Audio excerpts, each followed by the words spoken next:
열왕기상 18장 41절로 46절까지 말씀입니다.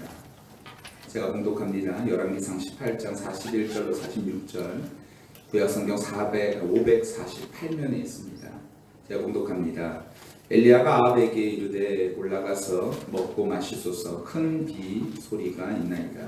아합이 먹고 마시러 올라가니라. 엘리야가 갈멜산 꼭대기로 올라가서 땅에 꿇어 엎드려 그의 얼굴을 무릎 사이에 넣고 그의 사환에게 이르되 올라가 바다 쪽을 바라보라. 그가 올라가 바라보고 말하되 아무것도 없나이다. 이르되 7번까지 다시 가라. 7번째 이르러서는 그가 말하되 바다에서 사람의 손만한 작은 구름이 일어나나이다. 이르되 올라가 아합에게 말하기를 비에 막히지 아니하도록 마차를 갖추고 내려가소서 하라 하니라. 조금 후에 구름과 바람이 일어나서 하늘이 캄캄해지며 큰 비가 내리는지라.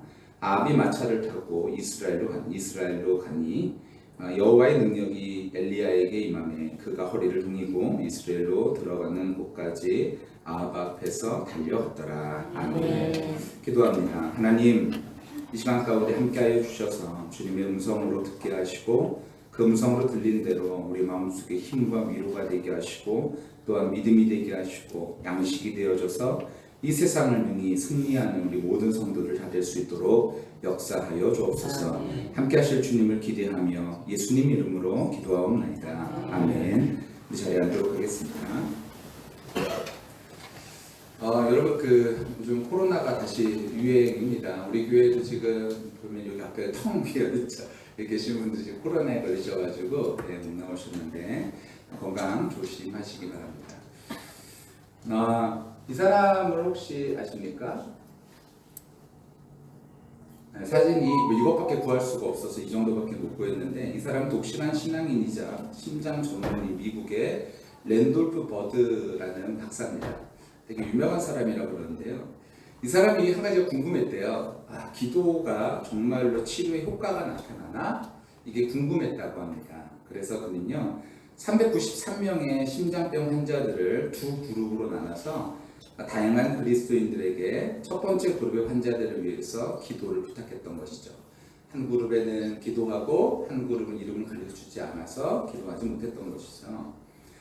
기도를 위해서 박사는 환자들의 이름과 사진, 병의 증상, 그리고 건강 상태 이런 것들을 제공해주고 기도해달라 이렇게 부탁을 했던 거예요.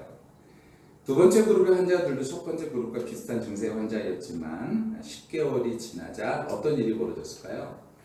10개월이 지나 이게 실제 논문에 있는 거예요. 제가 하는 말씀이요. 제가 논문을 찾아봤습니다. 10개월이 지나자 기도를 부탁한 그룹의 환자들의 병세가 훨씬 더 양호해졌다는 거예요. 항생제 처방은 두 번째 그룹에 의해서 20% 수준밖에 되지 않았고 사망자도 없었고 폐와 주변 장기에도 전이가 되지 않고 호전되어지는 그런 모습들이 분명히 있었다는 것입니다. 이 신앙인인 바로 이 랜돌프 박사도 믿기 힘든 굉장히 놀라운 결과에 진짜구나 이러면서 놀랬다는 거예요. 그는 이 연구 결과를 무신론자인 윌리엄 놀란 박사에게 이야기해 줬다고 합니다. 이러한 결과가 있다. 그랬더니 그 윌리엄 박사는 이 자료를 면밀히 검토한 뒤에 이렇게 말했다고 합니다. 오히려 이 말이 더 유명해졌는데요. 뭐라고 했냐면 이렇게 얘기했다고 해요. 나는 하나님도 기도의 효과도 믿지 않지만 이 결과가 사실이라면 처방 전에 하루 3번 기도하시오라고 적어도 전혀 문제가 없을 거라고 생각하네. 무신론자 역시도 이 모습을 보고서 이 결과를 보고 기도가 분명한 건 의미가 있고 능력이 있구나 라는 거죠. 우리의 기도가 분명 하나님께서 들으시고 응답하신다는 걸 믿지만요, 의학적으로 통계적으로 이런 기도의 효능을 보게 되니까 저도 보면서 참 재밌다, 흥미롭다 이런 생각이 들었어요. 하지만 기도를 힘들어하는 신자들도 참 많이 있습니다. 내가 무엇을 기도해야 될까?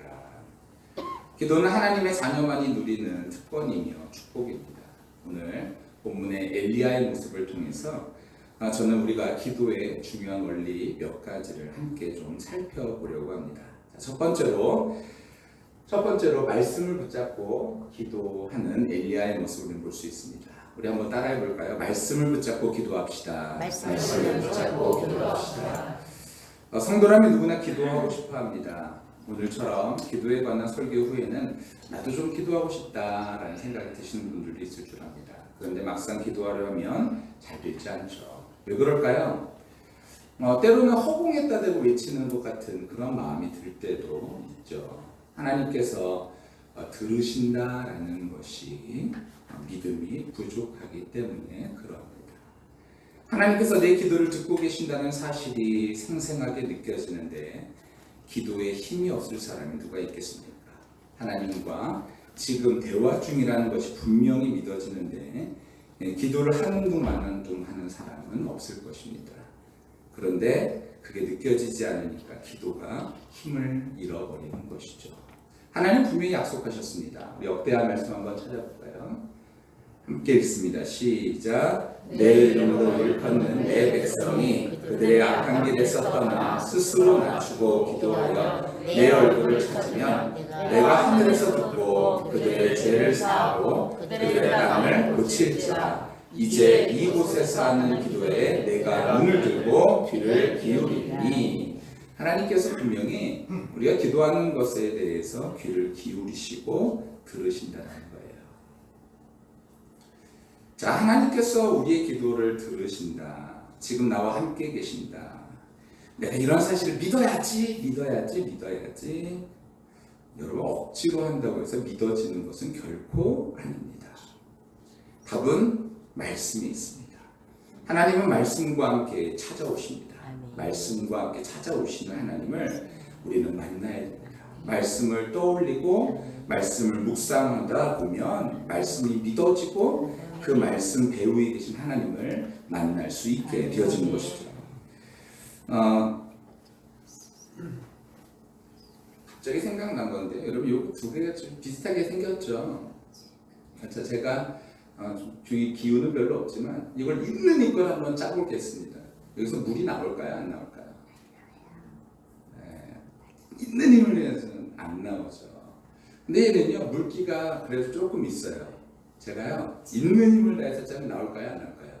네, 몇 방울은 나올 것입니다. 나오네요. 그래서 떨어지네요. 그죠? 자, 근데 여기에다가 제가 이 물을 한 컵을 분 다음에 여기다 한 번 더 짜면 어떻게 될까요? 훨씬 더 많이 나오겠죠. 왜 그럴까요? 머물고 있는 것이 있기 때문에 그런 것이죠. 우리가 기도하지 못한다라는 것은요, 우리 마음속에 마치 이와 같이 메마른 상태가 되었을 때 하나님의 말씀이 내 안에 없을 때는 아무리 쥐어 잘라 그래도요, 이게 짜도 아무것도 안 나오는 거죠. 근데 우리 마음속에 하나님의 말씀이 있으면요, 말씀이 더 풍성이 있으면은 짜면은 짜지 않아도 여기다 물 이렇게 부어도 줄줄줄줄 흐를 거예요. 그래서 이러한 모든 성도님 다 되시기를 예수님의 이름으로 간절히 축원합니다. 엘리야를 보세요. 엘리야는 어떻게 하냐면요, 내가 믿어야지가 아니라 엘리야는 이 말씀이 떨어질 때 이 말씀을 받아들였다라는 거예요. 18장 41절에 보면 이렇게 되어 있어요. 한번 같이 읽어볼게요. 시작. 엘리야가 아합에게 올라가서 먹고 마시소서 큰 빗소리가 있나이다. 엘리야가 아합에게 말합니다. 이제 큰 빗소리가 있습니다. 근데 이때 상황이 어떤 상황이냐면 3년 동안 비가 내리지 않은 상황이에요. 근데 이때에 엘리야가 뭘 들었냐면요, 큰 빗소리를 들은 거죠. 근데 이게 그냥 영적으로 엘리야가 그냥 뛰어나서 들은 걸까요? 그렇지 않습니다. 18장 1절에 보면 이건 41절이고 1절에 보면은 뭐라고 돼 있죠? 이렇게 돼 있죠. 넘겨주세요. 좋네요. 자, 우리 열왕기상 18장 1절 말씀 한번 찾으시는 분들은 한번 읽어볼까요? 열왕기상 18장 1절입니다. 함께 읽습니다. 시작. 많은 날이 지나고 제3년에 여호와의 말씀이 엘리야에게 임하여 이르시되 너는 가서 아합에게 보이라. 내가 비를 지면에 내리리라. 아멘. 하나님의 말씀이 먼저 임했어요. 근데 이 임했던 말씀을 엘리야가 받아들인 것입니다.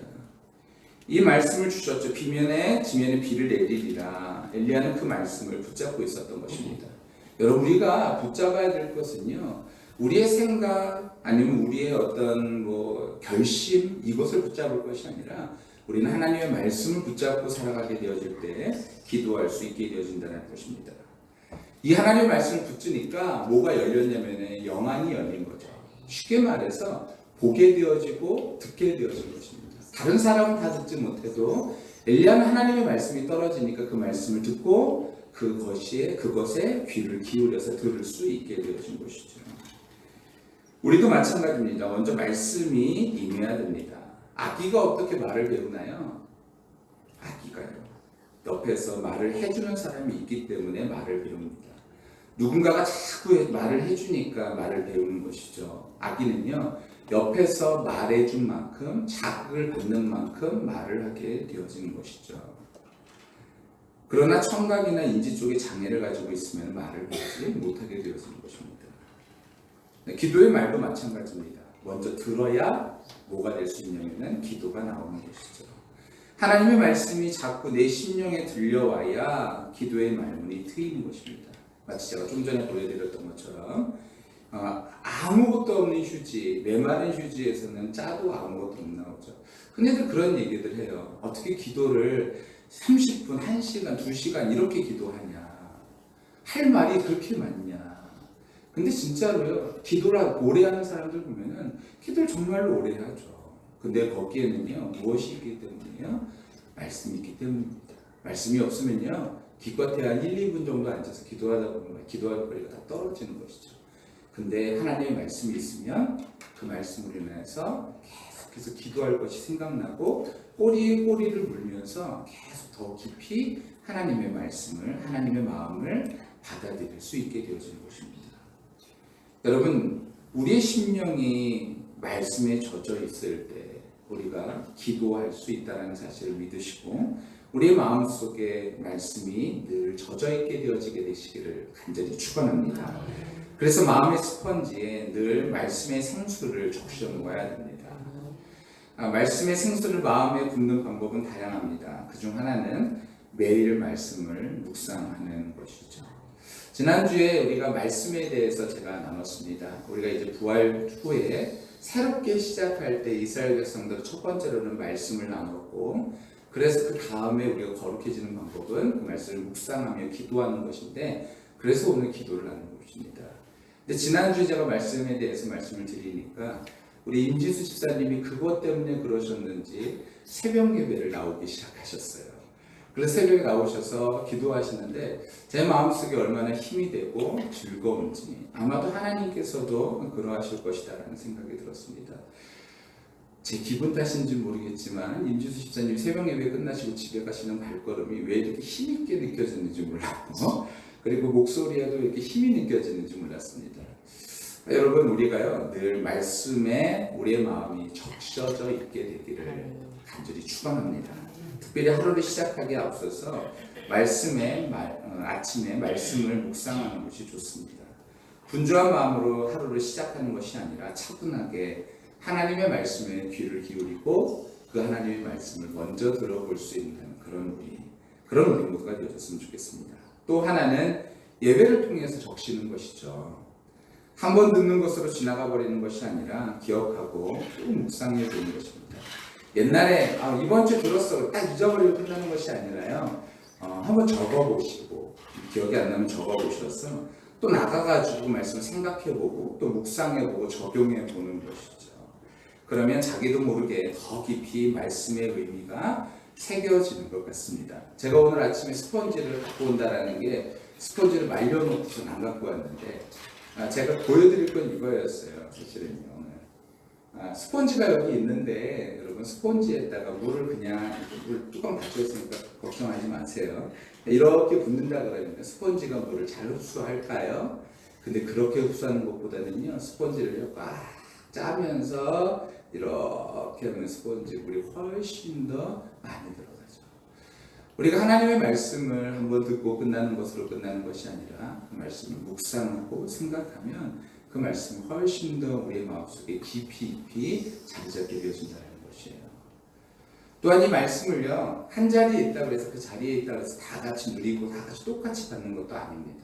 어떤 분은 지금 제가 말씀드리는 거에 100 그 이상을 받아들이고 계신 분이 있는가 하면 어떤 분은 10, 20 받아들이시는 분들도 있을 수 있다는 것이죠. 지금 그렇다는 것이 아니라 지금 보니까 8, 90 정도는 다 받으시는 것 같아요. 근데 어떤 사람은 어떤 때는 그럴 때도 있다는 것이죠. 여러분 우리가요 하나님의 말씀을 묵상하고 그리고 생각하고 기억하고 그것은 우리 삶의 기도에 아주 중요한 힘이 되어줄 수 있다는 것입니다. 그러니까 목사의 설교는 어떻게 보면 기본적인 재료를 제공하는 것이라고 볼 수 있어요. 설교를 기초로 묵상을 적용하다 보면 훨씬 더 풍성하고 구체적인 은혜를 받을 수 있습니다. 우리 모두가 그렇게 되시기를 축원합니다. 두 번째로 엘리야는요 어떤 모습이었는지 한번 보도록 하겠습니다.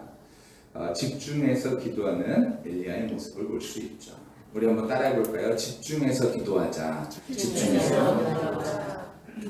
엘리야가 아합을 보낸 후에 혼자서 갈멜산 꼭대기로 가게 됩니다. 거기가 하늘과 더 가까워서가 아니라요. 그곳이 바로 엘리야의 기도의 자리였기 때문에 그러합니다. 세상과 거리를 두고 오직 하나님과만 만나 대화하는 자리로 가게 된 것이죠. 바로 그의 모습이 어떻게 기도하는지를 보여주는 굉장히 중요한 대목인 것 같습니다. 근데 그 자세도 한번 볼까요? 42절입니다. 함께 읽습니다. 시작. 아합이 먹고 마시러 올라가니라 엘리야가 갈멜산 꼭대기로 올라가서 땅에 꿇어 엎드려 그의 얼굴을 무릎 사이에 넣고, 여러분 어떻게 했냐면은 그의 머리를 자기의 무릎 사이에 따는 거죠. 어떤 자세인지 아시겠죠? 자, 왜 그렇게 했을까 생각해 보면 예전에 제가 한번 이거 나눈 적이 있었는데요. 세상 소리 안 보고 안 듣고 뭐 이러려고 엎드리는 것도 뭐 그러려고 그렇게 했다고 안 들리겠습니까? 들릴 건 다 들리겠지만 그 마음의 자세가 나 이제는 세상 것 그리고 지금 당장 세상의 소리에 귀를 기울이는 것이 아니라 하나님께만 귀를 기울이겠다라는 굉장한 집중하려고 하는 자세를 엿볼 수 있는 것이죠. 하나님 앞에만 매달리겠다라는 태도, 여기에 그 모습이 있는 것입니다. 우리도 그렇잖아요. 왜 기도하려고 그러면요 잡생각 많이 나지 않습니까? 하루 종일 아무던 전화도 오고요. 그리고 또 왜 갑자기 우리 지영 씨가 웃는 걸 보니까 진짜 그런가 보다 뭐 이러신 것 같은데, 가스불 내가 켜놨나 꺼놨나 이것도 갑자기 궁금해지고, 갑자기 여기다 내가 전화 한 통 해야 되는데 뭐 이런 생각도 들고, 평소에 생각도 안 나던 일들이 기도만 하면은 왜 그렇게 계속 끊임없이 떠오르잖아요. 마틴 루터는 이런 말을 했다 그래요. 메모볼까요? 제가 한번 읽어보겠습니다. 조용히 혼자 하나님과 대화하려고만 하면 채 시작도 하기 전에 5만 가지 회방꾼들이 한꺼번에 달려들었다. 루터가 누군지 아시죠? 종교개혁을 했던 마틴 루터도 이와 같다라는 거예요. 사탄은 모든 이유를 총동원해서 기도를 지연시키려고 했다. 사방을 에워싸고 극렬하게 방해 공작을 폈다. 당신도 한번 시도해보라. 열심히 기도하기로 작정한 바로 그 순간 어마어마하게 다양한 잡념들이 달려들어 시작조차 못하게 물고 늘어질 게 틀림없다. 그리고 우리가 기도하려고 그러면요 참 이상하죠. 왜냐하면 기도는 영적 전쟁이기 때문에 그러합니다. 하나님과 교제의 시간을 가지려고 하는 사람을 사탄은 어떻게 보든 막아보려고 별의별 수를 다 쓰는 것이죠. 때로는 우리 마음속에 분주한 마음을 들게도 하고요, 때로는 우리 마음속에 공포스러운 마음이 들게도 하고요. 그래서 기도하지 못하도록 방해합니다. 그럼 우리는 어떻게 해야 될까요? 기도의 자리와 시간을 확보하는 저와 우리 모두가 되었으면 좋겠습니다. 바쁜 일상과 잠시라도 거리를 둘 수 있는 시간을 늘 확보하십시오. 아무리 바빠도 하루에 누구든지 아무리 바빠도 30분 이상의 시간을 낼 수 있지 않습니까? 잠이 부족하면요 잠이 자는 30분 덜 잔다 하더라도 괜찮습니다. 그거 줄여서라도 할 수 있죠. 문제는 마음이죠. 바쁜 일상과 잠시라도 거리를 두는 시간을 꼭 확보하시고 그 시간을 통하여서 기도하시기 바랍니다. 누가 찾지 않는 시간, 나를 필요로 하지 않는 시간, 또 그런 장소 또한 확보하시기 바랍니다. 이 두 가지 요소를 다 얻을 수 있는 곳이 언제입니까? 저는 새벽 예배라고 생각합니다.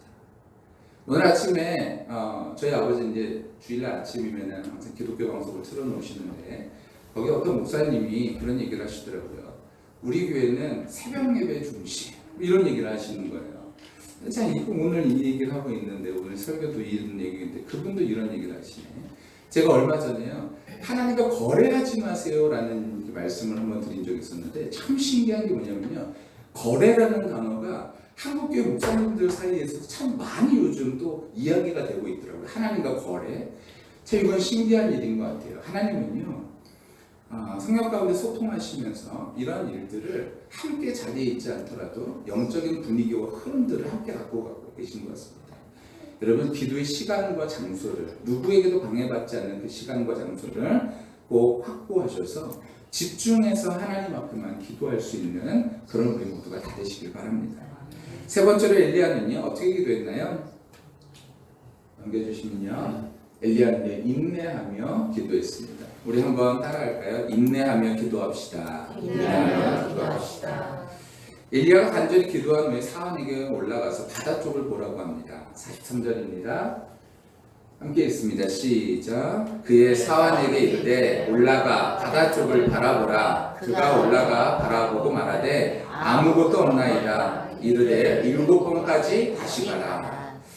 다시 기도한 후에 바다 쪽을 보아도 달라진 것이 없었던 것이죠. 하나님 분명히 말씀하셨어요. 이제 비를 지면에 내릴 것이다. 그런데 기도했는데 아무런 반응이 없는 거예요. 이때가 기도의 고비가 됩니다. 여러분, 기도해도 안 되는데 계속 기도해야 될까? 라는 생각이 우리의 마음을 힘들게 하죠. 이때 붙들어야 될 것이 있습니다. 그것이 무엇이냐면 약속의 말씀입니다. 하나님께서 말씀하신 것을 붙들 때가 바로 그때입니다. 그 말씀을 붙드는 것이 또한 믿음인 것이죠. 믿음이 있는 자는 그러니 이 말씀을 붙들고 기도할 수 있는 것이고 믿음이 없는 자는요 이때에 아무런 반응이 없네 기도하지 못하겠다라는 생각이 들게 되는 것입니다. 근데 그럴 때 다시 고개를 무릎 사이에다가 넣는 용기와 믿음이 우리 가운데 있게 되시기를 축원합니다. 하나님의 약속이라면 분명히 이루어진다는 확신이 우리에게 필요합니다. 엘리야는요 어떻게 했죠? 낙심하지 않고 계속 기도합니다. 마침내 7번째가 되었을 때 바다에서 사람의 수많은 작은 구름이 일어나죠. 44절입니다. 함께 읽습니다. 시작. 7번째에 이르러서는 그가 말하되 바다에서 사람의 손만한 작은 구름이 일어납니다. 사람 손만한 작은 구름이에요. 저쪽에서 보니까 아주 작은 구름이 하나가 보이는 것 같네요. 응답하기 시작한 것이죠. 아직 큰 장대비는 아닙니다. 겨우 사람 손만한 작은 구름이죠. 우리도 기도하면서 낙심하지 않으면 완전한 결과를 보기 전에 하나님의 역사의 과정을 우리는 볼 수 있게 됩니다. 그런데 언제까지 기도해야 돼요? 7번. 7회가 중요한 것이 아니라 7번이라는 것은 완전수죠. 온전해질 때까지 하나님의 약속이 이루어질 때까지 믿음으로 기도한다는 것이죠. 그러면 하나님의 뜻에 따라서 하나님의 뜻이 이루어지는 것을 보게 되어지는 것입니다. 결국 보세요. 45절입니다. 시작. 조금 후에 구름과 바람이 일어나서 하늘이 캄캄해지며 큰 비가 내리는지라. 큰 비가 내리기 시작합니다. 만약 엘리야가 6번까지 기도하고 마무리했다면요. 안 되네. 그만해야겠다. 바보같은 짓이네. 포기해야겠다. 그러면 기가 막힌 응답을 경험하지 못했을 것입니다. 이처럼 기도에는 인내가 필요합니다. 하나님 우리의 기도를 그렇다고 매번 다 응답해 주시는 것이 아니기 때문에 인내가 필요한 것이죠. 어떤 시골의 한 마을에 병약한 남자 한 사람이 살고 있었다 그래요. 그 집에는 그 집 앞에는 큰 바위가 하나 있었다고 합니다. 통로를 가로막고 있는 큰 바위라서 늘 몸을 피해서 그 바위를 돌아다녀야 되기 때문에 불편했다 그래요. 그래 마음속으로 바위가 옮겨지기를 늘 기도했다고 합니다. 저 바위 좀 옮겨졌으면 좋겠는데. 그러던 어느 날 꿈에 하나님의 음성이 들렸다고 합니다. 부인하기 힘든 확실한 음성으로 말씀하셨다 그래요. 아들아, 바위를 매일 밀어라. 그는 그때부터 희망을 가지고 바위를 매일 밀었다 그래요. 1년 동안 열심히 매일같이 밀었다 그래요. 근데 아무런 변화가 없이 이 바위는 1cm도 옮기지 않았던 것이죠. 그는 지난 1년의 수고가 굉장히 억울했던 모양입니다. 그날 밤 다시 하나님이 꿈에 나타나 말씀하셨습니다. 얘야, 나는 너에게 바위를 옮기라고 말한 적은 없단다. 그냥 바위를 밀라고 했을 뿐 이제 거울로 가서 내 모습을 보려.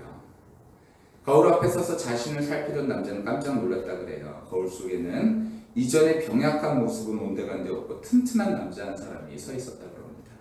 그러자 한 깨달음이 스쳐 지나갑니다. 그렇지, 지난 1년 동안 밤마다 하던 기침이 사라지고 매일 잠도 잘 잤었지. 하나님의 계획은 바위로 옮기는 것이 아니라 그 사람 자신을 변화시키는 것이 목적이었던 것이죠. 기도도 마찬가지입니다. 처음에는 우리는 그렇게 기도합니다. 하나님, 저희 가정에 이런 문제 있어요. 좀 고쳐주세요. 해결해주세요. 기도합니다. 바위로 옮겨달라는 기도죠. 그런데 계속 기도하다 보면 나 자신이 바뀌어지는 것을, 변화되는 것을 보게 됩니다. 이것만은 절대 양보 못해 하고 붙들고 씨름하던 것이 얼마나 하찮은 것인지를 깨닫게 됩니다. 전에는 그렇게 크게 보이던 세상 일이 아무것도 아닌 작은 일로 느껴지고요. 기도하는 동안에 하나님을 신뢰하니 내 관점과 생각들이 바뀌어지는 것을 보게 되어집니다. 인내하는 결과는 하나님께 맡기고 말씀을 붙들고 기도하면 하나님께서 놀랍게 역사하시는 것을 보게 될 것입니다. 사랑하는 성도 여러분, 인내하시면서 기도하시길 바랍니다. 이제 마지막으로 한 책에 실려있는 내용을 소개하려고 합니다. 딸의 죽음, 그 존재의 제로의 점에서라는 책인데요.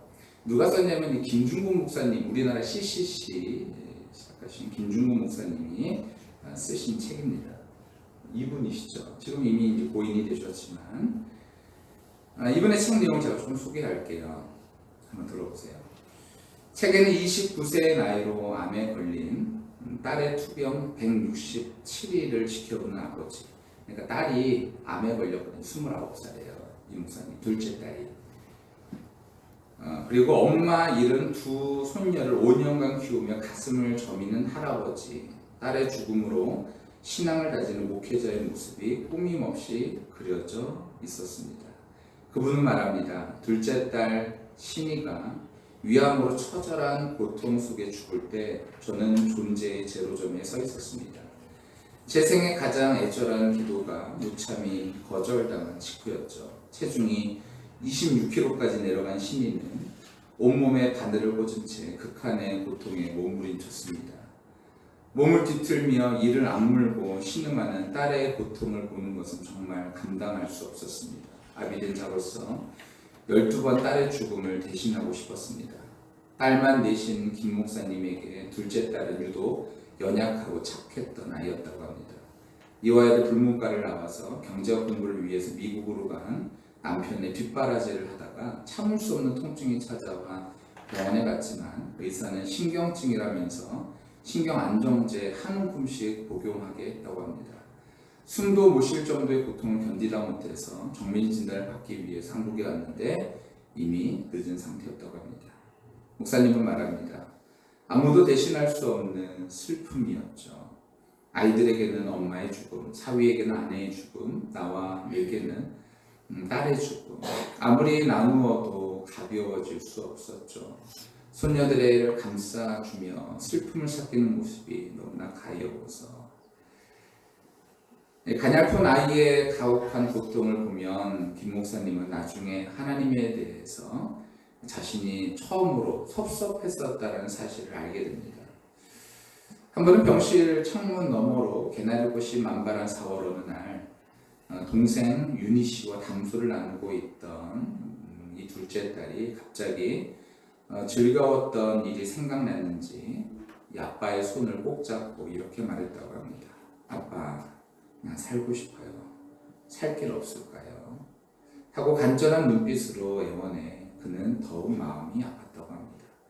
그러나 딸은 오히려 부모를 위로하며 빛나는 얼굴로 영감에 찬 기도를 드렸다고 합니다. 뭐라고 기도했냐면 이렇게 기도했습니다. 주님, 만약 다시 살 기회를 한 번 더 주신다면 제가 어떤 삶을 살지 주님이 잘 아십니다. 그러나 주님이 어떠한 잔을 주시더라도 감사하고 찬송하며 마시게 해주십시오. 주님의 뜻에 순종하고 싶습니다. 제 고통과 눈물이 기도가 되고 찬송이 되게 해주십시오. 세상 떠나기 전날 딸은 모처럼만의 편안한 잠을 잡고 깨어서는 맑고 화평한 눈동자로 가족 한 사람 한 사람을 응시하며 반갑고 고맙다라는 인사를 했습니다. 그 모습이 하도 편안해 보여서 목사님은 내심 기적이 일어나는 게 아닌가 작은 기대를 가졌지만 이튿날 세상을 떠났습니다. 눈 감고 주님의 품에 안긴 선의의 종이짝처럼 마르고 창백한 얼굴은 태풍이 지나간 뒤 호수 표면처럼 잔잔했다. 지상에 살아있는 사람 가운데 그토록 성스럽고 가난한 여인의 얼굴이 또 있을까? 그 얼굴은 분명 티 없이 해맑은 천사의 얼굴이었다. 그 모습을 지켜보느라니 나도 잔뜩 감겨 터질 것만 같던 고통의 태엽이 한 가닥 풀리는 느낌이었다. 목사님이 이렇게 말했다 그래요. 꿈속에서 이 신이의 밝은 목소리를 들었다 그러는데요. 이렇게 말했다고 합니다. 아빠, 이제 걱정하지 마. 다 나았어요.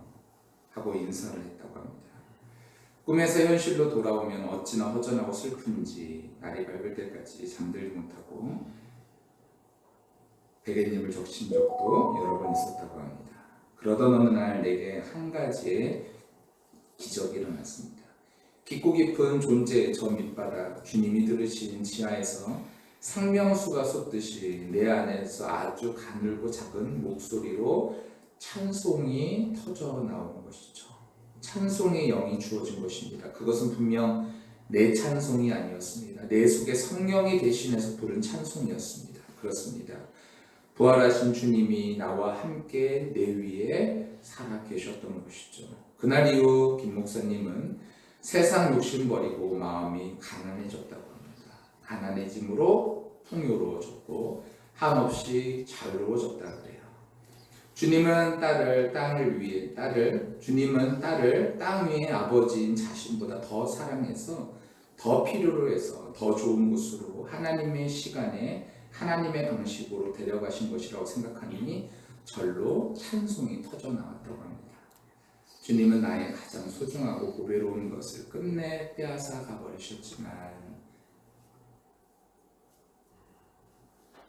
나는 이제 주님의 그 빼앗은 손보다 주님이 다른 손에 준비하신 선물을 더 기쁜 마음으로 바라봅니다.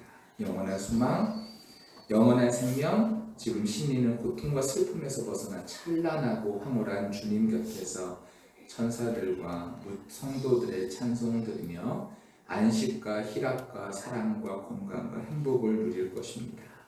9일 내가 생명이 끝나 주님 품에서 깨어나면 그 애가 제일 먼저 꽃다발을 들고 아빠를 맞추고 나와 있겠죠. 우리는요 다 이해되지 않으면 기도하지 못하죠. 하지만요 하나님께서는 우리보다 우리를 잘 아시니 무엇보다도 우리를 더 사랑하시니 우리의 마음속에 때로는 믿어지지 않고 때로는 좌절되는 순간에도 다 이해할 수 없는 순간에도 말씀 붙들고 세상 소리에 귀를 기울이는 것이 아니라 하나님의 말씀에 귀를 기울이고 인내를 가지고 기도하시다 보면 주님의 뜻을 발견할 그날이 분명히 올 줄로 믿습니다.